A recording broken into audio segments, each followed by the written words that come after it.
भारत में इंतखाबात का 7वां मरहला मुकम्मल। नताइज का ऐलान 4 जून को होगा।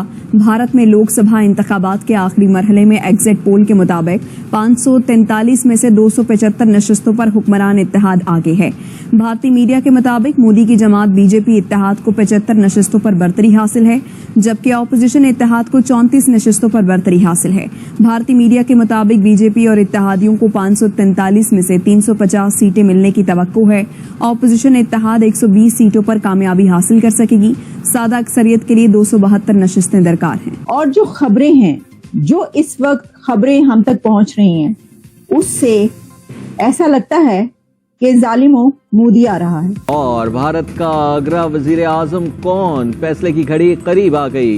एग्जिट पोल्स के मुताबिक हुक्मरान इत्तेहाद को इंतखाबात में वाज़ेह बरतरी हासिल। नरेंद्र मोदी के ज़ेर क़यादत बीजेपी के इत्तेहाद की 370 नशिस्तों पर कामयाबी मुतवक्के। ऑपोजिशन को 125 नशिस्तें मिलने का इम्कान। नरेंद्र मोदी मुसलसल तीसरी बार इक़्तिदार में आने के लिए तैयार। भारतीय मीडिया के मुताबिक भारतीय इंतखाबात में हुक्मरान जमात को अक्सरियत मिलने का इम्कान। एग्जिट पोल के मुताबिक हुक्मरान इत्तेहाद 543 में से 365 नशिस्तें ले सकता है। भारतीय मीडिया का कहना है 543 में से 272 नशिस्तें जीतने वाली पार्टी हुकूमत बनाएगी। ऑपोजिशन ने भी 295 नशिस्तों पर बरतरी का दावा किया है। तोबा जुल्म है, ये जुल्म है। जो एग्जिट पोल का नतीजा है अब वो सामने आ रहा है। ये गैर सरकारी और गैर हतमी नताइज है। जो सिंपल मेजॉरिटी का नंबर था वो बड़ी आसानी से बीजेपी इत्तेहाद ने क्रॉस कर ली। से ही इंतखाबात करीब आते हैं। नरेंद्र मोदी की एक कंफर्म स्ट्रेटजी है कि पाकिस्तान के ऊपर नाम लगाकर, इल्जाम लगाकर और फॉल्स फ्लैग ऑपरेशंस करके अपने इंतखाबात को सिक्योर किया जाए। भारत इस टाइम पर डिप्लोमेटिक आइसोलेशन का शिकार होता चला जाए। 4 जून के बाद न उनकी हैसियत होगी, न उनका हौसला होगा। सिर्फ और सिर्फ मेरे देश की ताकत होगी। हम लाते हैं टॉक शोज और अनलिमिटेड एंटरटेनमेंट सिर्फ YouTube पर। अगर आपने अभी तक हमारा चैनल सब्सक्राइब नहीं किया तो अभी सब्सक्राइब करें और बेल आइकॉन को क्लिक करके हमारी लेटेस्ट वीडियोस के बारे में अपडेट जानें। एक्यूरेट नंबर्स ना भी हो, लेकिन वो नंबर्स जो बड़े मीडिया ग्रुप्स हैं वो उनके नंबर्स करीब करीब जरूर होते हैं। ये एग्जिट पोल्स के ऊपर तंकीद भी होती है, लेकिन उनके एग्जिट पोल्स जो हैं फिर वो चैनल्स जो हैं वो बात करते हैं। सारा उनका जो मीडिया है वो ये कह रहा है कि एनडीए जो है वो सीट्स ले जाएगी, बल्कि जो द हिंदू है उनकी अगर हम उनका एग्जिट पोल देखें द हिंदू का, तो वो तो ये कह रहे हैं कि जी ये जो है ये ले जाएंगे 353 से लेके 329 तक एनडीए सीट्स ले जाएगी। इसकी वजह ही है कि कांग्रेस ने एग्जिट पोल को बायकॉट कर दिया है और इसके ऊपर अमित शाह ने यह कहा है कि डोंट रन अवे। और इसी के साथ मेटा फेसबुक की तरफ से एक रिपोर्ट जारी हुई है और उस रिपोर्ट में चाइना की तरफ से फेक अकाउंट्स बनाकर इंडिया के अंदर क्या किया जा रहा है उसको रिवील किया गया, एक्सपोज किया गया। तो चलिए जरा इन 2-3 खबरों पर बात की रहते हैं। सबसे पहले तो जैसे मैंने ये बताया कि ये खबर आती है सामने कि जो वो है कांग्रेस ने एग्जिट पोल को बायकॉट कर दिया और उनका कहना ये है कि अब तो इलेक्शन जो होने थे वो हो गए, जिसको वोट डालना था डाल दिया और हमें पता है कि किसने किसको वोट डाला है, तो एग्जिट पोल में हिस्सा लेने का कोई मान ही नहीं रहते। अब बात यह है कि जो एग्जिट पोल है उसका एक ट्रेडिशन, उसकी एक जो प्रैक्टिस है वो हमेशा से जो इंडिया के इलेक्शन है उसमें होती आई है और तमाम पार्टीज, जो भी पॉलिटिकल पार्टीज इलेक्शन में शामिल होती हैं वो उसमें हिस्सा लेती हैं। यानी एग्जिट पोल की जो डिबेट्स हैं उसमें हिस्सा लिया जाता है। अब इसके ऊपर कि जब कांग्रेस ने ये कहा कि नहीं एग्जिट पोल की डिबेट्स में हिस्सा नहीं लेगी वो, तो इसके ऊपर अमित शाह ने ये कहा कि ये कांग्रेस भाग रही है, ये अब भाग गए हैं। इसकी वजह यह है कि इनको शिकस्त नजर आ रही है, इन्हें ये पता चल गया है कि इनको डिफीट हो गई है और उन्होंने कहा कि डोंट रन अवे। वो आपने मूवी देखी होगी ना, रन अवे ब्राइड, और इस तरह की कई एक मूवीज बनी हुई है इस टॉपिक पर। तो ये वाली मैं देख रही थी कि सोशल मीडिया पे कुछ इस तरह के ट्रेंड्स चल रहे हैं कि रन अवे कांग्रेस या ऐसा।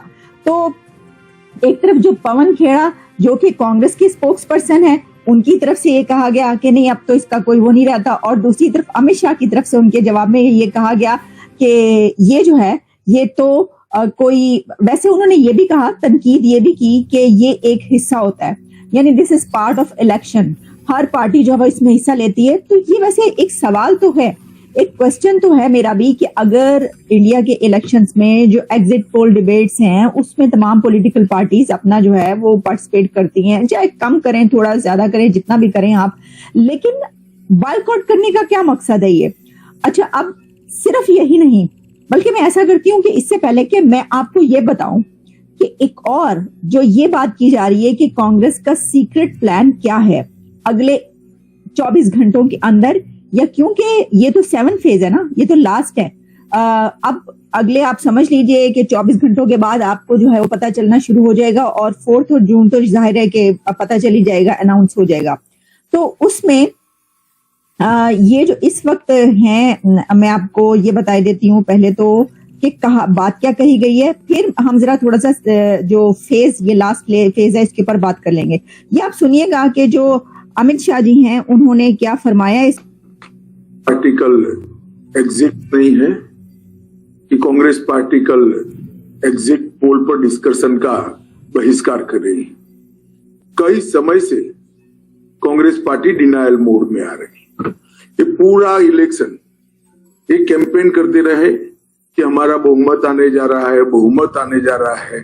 अब उनको भी स्थिति मालूम है कि कल के चुनाव के बाद आने वाले एग्जिट पोल में इनकी प्रचंड हार होने वाली है, और किस मुंह से वो मीडिया को फेस करे। तो ये कहा उन्होंने कहा जनाब ये भाग रहे। ऑलमोस्ट इतनी सीटें उनकी पहले थी, 303 मेरा ख्याल है उनकी थी, और बाकी उनके अलायंस की थी।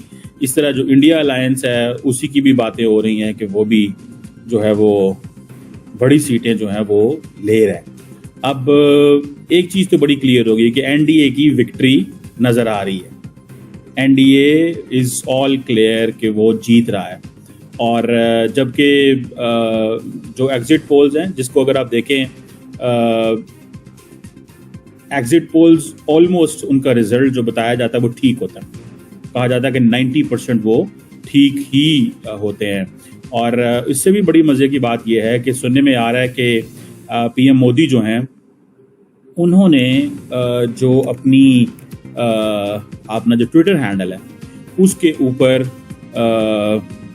एक ट्वीट की है, जिस ट्वीट से मुराद ये लिया जा रहा है कि वो बेसिकली समझ रहे हैं और कह रहे हैं कि हम जो है वो इलेक्शन जीत गए हैं।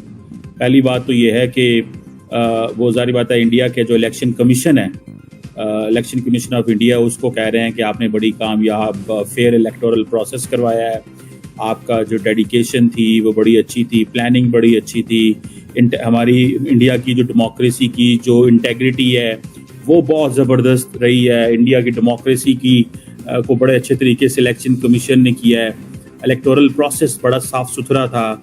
इस तरह की बातें जो है नरेंद्र मोदी ने उनके हवाले से की हैं।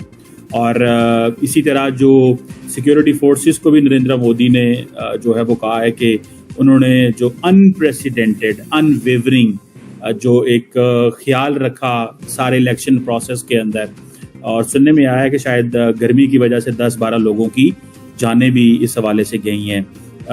सो बहरहाल एक चीज़ तो है, मानना पड़ेगा कि इंडियन डेमोक्रेसी जो है वो उसने एक दफ़ा फिर साबित किया है कि वो इस पूरे खित्ते के अंदर India is the only country one which is fully democratic in a sense कि वहाँ पे प्रॉपर इलेक्शंस होते हैं।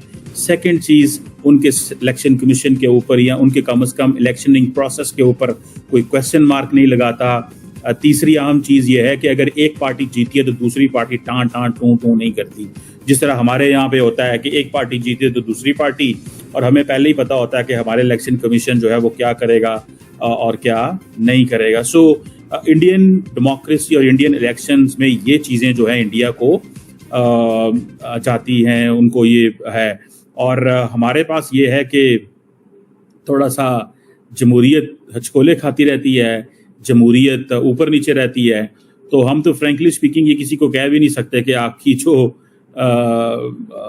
मतलब इस पे बात भी नहीं कर सकते। तो आपको ये वीडियो कैसा लगा कमेंट बॉक्स में जरूर लिखिए, इस वीडियो को लाइक कीजिए, शेयर कीजिए, सब्सक्राइब करना ना भूलिए आपके चैनल EFC.Z को। तो मिलते हैं अगली वीडियो में। जय हिंद।